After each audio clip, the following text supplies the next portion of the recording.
जब धर्म स्थापित हो जाए, जब प्रजा सुखी हो जाए तो क्या परीक्षा समाप्त हो जाती है? नहीं, कभी कभी सबसे बड़ी परीक्षा सफलता के बाद आती है।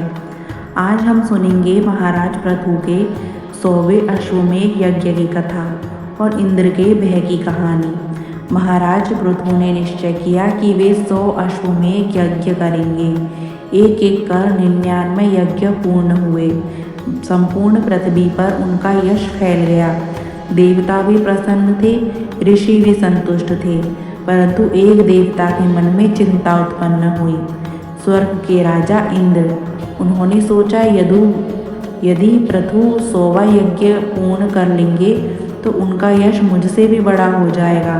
अहंकार और भय देवता को भी विचलित कर सकते हैं। इंद्र ने निश्चय किया वे यज्ञ में बाधा डालेंगे। जब 100वां यज्ञ प्रारंभ हुआ, इंद्र ने वेश बदलकर यज्ञ का अश्व चुरा लिया। राज्य में हलचल मच गई। यज्ञ अधूरा पड़ गया।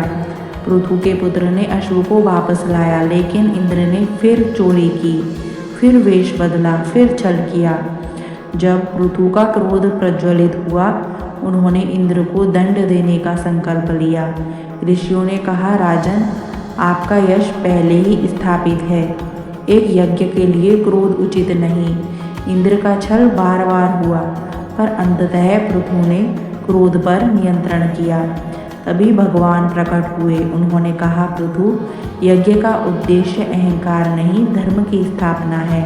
यदि इंद्र भयभीत है तो उसे क्षमा करो। पृथु ने तुरंत अपना धनुष त्याग दिया। उन्होंने इंद्र को क्षमा कर दिया। यही उनकी महानता सिद्ध हुई। यह अध्याय सिखाता है असफलता के बाद भी विनम्रता आवश्यक है। ईर्ष्या देवताओं को भी गिरा सकती है। सच्चा राजा वही है जो क्रोध पर विजय पाए। पृथु ने 100वां यज्ञ नहीं किया, पर उन्होंने सबसे बड़ा यज्ञ किया, अहंकार का त्याग। पृथु ने सिद्ध कर दिया सत्ता का शिखर विनम्रता से ही टिकता है। जहाँ क्षमा है वहीं सच्चा वैभव है।